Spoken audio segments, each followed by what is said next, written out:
Hi friends, आज हम सब बायोलॉजी एनसीईआरटी फर्स्ट का चैप्टर नंबर 3 प्लांट किंगडम है, इसको पढ़ेंगे जिसमें 6 टॉपिक हैं। फर्स्ट है algae, second bryophytes, third pteridophytes, fourth gymnosperms, fifth है एंजियोस्पर्म्स एंड 6 है plant life cycles and alternation of generations. तो प्लांट किंगडम में इन जनरल पॉइंट्स में थोड़ा सा जान लेते हैं कि ये क्लासिफिकेशन कैसे कैसे किया गया। In the previous chapter we looked at the broad classification of living organisms under the system proposed by Whittaker 1969, wherein he suggested the 5 kingdom classification that is Monera, Protista, Fungi, Animalia and Plantae. तो इसमें ये है कि हम लोगों ने पहले इसके पिछले चैप्टर में विटेकर के 5 किंगडम क्लासिफिकेशंस में से किंगडम मोनेरा, किंगडम प्रोटिस्टा और किंगडम फंजाई को पढ़ लिया था। इसमें से आज हमें इस चैप्टर में किंगडम प्लांटी को पढ़ना है और किंगडम एनिमेलिया को इसके आगे वाले चैप्टर में देखेंगे। In this chapter we will deal in detail with further classification within kingdom Plantae, popularly known as the plant kingdom. We must stress here that our understanding of the plant kingdom has changed over time. ध्यान देने वाली बात यहाँ पे ये है कि जैसे जैसे हमारी अंडरस्टैंडिंग बढ़ती गई वैसे वैसे मतलब प्लांट किंगडम का वो जो क्लासिफिकेशन का जो क्राइटेरिया था वो चेंज होता गया। Fungi and members of the Monera and Protista having cell walls have now been excluded from Plantae, though earlier classification placed them in the same kingdom. Fungi और ये kingdom Monera and kingdom Protista जिसमें मतलब इनमें cell wall जिसमें था, इनको पहले के क्लासिफिकेशन में सेम में रखा जाता था, इसको वहाँ से एक्सक्लूड मतलब हटा दिया गया वहाँ से। So the cyanobacteria that are also referred to as blue green algae are not algae any more. मतलब साइनोबैक्टीरिया जिसको हम लोग ब्लू ग्रीन एल्गी कहते हैं वो मतलब एल्गी नहीं है। इन दिस चैप्टर, इस चैप्टर में क्या है कि we will describe algae, bryophytes, pteridophytes, gymnosperms and angiosperms under Plantae. इस चैप्टर में हम सब प्लांटी के अंतर्गत ये 5 ग्रुप को डिस्कस करेंगे। Number first algae, second bryophytes, third pteridophytes, fourth gymnosperms and fifth कौन सा ग्रुप है, एंजियोस्पर्म्स। ये 5 ग्रुप हमें प्लांट किंगडम प्लांटी के अंतर्गत पढ़ने हैं। Let us also look at classification within angiosperms to understand some of the concerns that influenced the classification systems. The earliest system of classification used only gross superficial morphological characters such as habit, colour, number and shape of leaves etcetera. जो earliest पहले का classification system था वो mainly किस पे आधारित था, morphology पे, मार्फोलॉजिकल कैरेक्टर्स पे बेस्ड था। मार्फोलॉजिकल कैरेक्टर्स जैसे जो एक्सटर्नल, मार्फोलॉजी का मतलब ही होता है जो एक्सटर्नल अपीयरेंस शो करे, जैसे उनके ऑर्गेनिजम्स का हैबिटाट क्या है, उनका कलर क्या है, उनकी नंबर कितने हैं और शेप ऑफ लीव्स, पत्तियों के शेप के भी मतलब उस पर बेस्ड था। They were based mainly on vegetative characters or on the androsium structure. ये mainly किस पे आधारित था, वेजिटेटिव कैरेक्टर्स या एंड्रोसियम स्ट्रक्चर्स पे आधारित था। वेजिटेटिव कैरेक्टर्स कौन से थे, जैसे प्लांट का रूट हो गया, ये रूट सूट, ये सारे सिस्टम जो एक्सटर्नल जो हमें बाहरी तरीके से दिखते हों वो वेजिटेटिव कैरेक्टर हो गए। रूट सूट सारे सिस्टम वेजिटेटिव कैरेक्टर में आ गए। सच सिस्टम्स वेयर आर्टिफिशियल, ये सिस्टम कैसा था, आर्टिफिशियल सिस्टम था, जिसको किसने दिया था, given by Linnaeus. Artificial system of classification given by Linnaeus. They separated the closely related species since they were based on a few characteristics.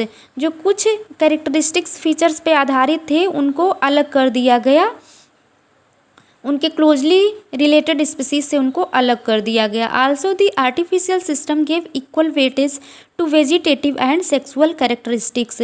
और ये आर्टिफिशियल सिस्टम का ये मेन ड्रॉबैक बन गया कि इसने इक्वल वेटेज दे दिया, किसको किसको, वेजिटेटिव कैरेक्टर और सेक्सुअल कैरेक्टर्स को। वेजिटेटिव कैरेक्टर्स में जैसे रूट सिस्टम, सूट सिस्टम आ गया, और ये सेक्सुअल कैरेक्टरिस्टिक्स में जैसे एंड्रोसियम स्ट्रक्चर और ये गाइनेसियम स्ट्रक्चर प्लांट के आते हैं। तो इसको इन्होंने इक्वल वेटेज दे दिया, जो कि this is not acceptable since we know that often the vegetative characters are more easily affected by environment। तो जो कि एक्सेप्टेबल नहीं था, मतलब और लोग इसको एक्सेप्ट नहीं किए, क्योंकि जो वेजिटेटिव कैरेक्टर्स था वो बहुत आसानी से इन्वायरमेंट के द्वारा अफेक्ट हो जाता था। एज अगेंस्ट दिस, इसके अगेंस्ट में natural classification system developed. Natural classification system आया, जिसको किसने दिया था, George Bentham and Joseph Dalton Hooker, ये दो साइंटिस्ट थे नेचुरल क्लासिफिकेशन सिस्टम जिसको दिए थे। Which are based on natural affinities among the organisms, जो किस पे आधारित था, मतलब ऑर्गेनिजम्स के नेचुरल एफिनिटीज पे आधारित था। And consider not only the external features but also internal features like ultra structure, anatomy, embryology and phytochemistry. मतलब इस नेचुरल क्लासिफिकेशन सिस्टम में केवल एक्सटर्नल फीचर्स को ही नहीं ध्यान दिया गया, इसमें इंटरनल फीचर्स को भी ध्यान में रखते हुए ये क्लासिफिकेशन सिस्टम किया गया। इंटरनल फीचर्स जैसे कि अल्ट्रा स्ट्रक्चर हो गया, प्लांट की एनाटॉमी हो गई, उसकी एम्ब्रियोलॉजी है, और उसकी फाइटोकेमिस्ट्री, ये सारी सारी चीज़ें भी समझ के इस क्लासिफिकेशन सिस्टम को लाया गया। Such classification for flowering plants was given by George Bentham and Joseph Dalton Hooker। जैसा कि हमने बताया कि ये क्लासिफिकेशन सिस्टम किसने दिया था, George Bentham and Joseph Dalton Hooker, ये दो साइंटिस्ट थे, नेचुरल क्लासिफिकेशन सिस्टम दिए थे। एट प्रेजेंट, इस समय क्या है, phylogenetic classification systems based on evolutionary relationships between the various organisms are acceptable. इस समय कौन सा सिस्टम, क्लासिफिकेशन का कौन सा सिस्टम चल रहा है, फाइलोजेनेटिक क्लासिफिकेशन सिस्टम, जो कि एक हचिंसन नामक साइंटिस्ट थे, इन्होंने दिया था फाइलोजेनेटिक क्लासिफिकेशन सिस्टम को। ये इस टाइम प्रेजेंट समय में यही एक्सेप्टेबल है। This assumes that organisms belonging to the same taxa have a common ancestors. ये एज्यूम्स किया जाता था, यानी कि ये माना जाता था कि जो ऑर्गेनिजम्स सेम टैक्सा से बिलोंग करते हैं वो कॉमन एंसेस्ट्री को शो करते हैं। We now use information from many other sources to help resolve difficulties in classification. और इसमें अन्य इन्फॉर्मेशन का भी यूज करके इस क्लासिफिकेशन सिस्टम की जो डिफ़िकल्टीज़ थी उसको रिजॉल्व किया गया। These become more important when there is no supporting fossil evidence. मतलब ये और भी ज़्यादा इम्पॉर्टेंट हो गया कि जब कोई भी इस क्लासिफिकेशन का जब कोई भी फॉसिल एविडेंस, यानी कि फॉसिल प्रमाण कोई नहीं मिल रहा था सपोर्ट करने के लिए इस क्लासिफिकेशन का, तो ये मतलब और भी इम्पॉर्टेंट बन गया। न्यूमेरिकल टैक्सोनॉमी, इसी के अंतर्गत numerical taxonomy which is now easily carried out using computers is based on all observable characteristics. इसी फाइलोजेनेटिक क्लासिफिकेशन सिस्टम्स के अंतर्गत ये न्यूमेरिकल टैक्सोनॉमी जब बाद में डेवलप हुआ तो इसमें कंप्यूटर वगैरह का यूज करके सभी कैरेक्टरिस्टिक्स जो रहते थे सारे फीचर्स को ऑब्जर्व करके मतलब देखा जाता था। इसमें number and codes are assign to all the characters and the data are then processed. Number और कोड्स को ले लिया जाता था और उसके डाटा को मतलब प्रोसेस्ड करके आगे ये मतलब चला classification system. In this way each character is given equal importance and at the same time hundreds of characters can be consider.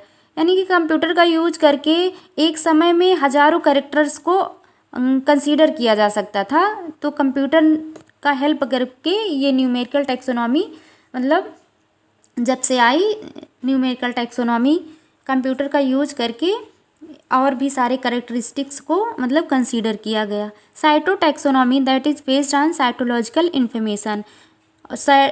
इसी में साइटो टैक्सोनॉमी जो कि किस पे आधारित था, साइटोलॉजिकल इन्फॉर्मेशन। साइटोलॉजिकल इन्फॉर्मेशन जैसे कि ऑर्गेनिजम्स के क्रोमोसोम, उसमें कितने क्रोमोसोम हैं, क्रोमोसोम के बारे में उसके जाना गया, उसके नंबर के बारे में जाना गया, स्ट्रक्चर उसका देखा गया और उसका बिहेवियर कैसा है, उस सब चीज़ों को देखा गया। साइटोटैक्सोनॉमी तो किस पे आधारित था? Chromosome number, structure and behaviour, इन 3 चीज़ों पर बेस्ड था। And chemotaxonomy that uses the chemical constituents of the plant to resolve confusion are also used by taxonomists these days. और उन दिनों कीमोटैक्सोनॉमी का भी यूज किया गया, जिसमें प्लांट्स के केमिकल कॉन्स्टिट्यूएंट्स के बारे में जाना जाता था। तो टैक्सोनॉमिस्ट जो थे वो कीमोटैक्सोनॉमी का भी यूज करते थे।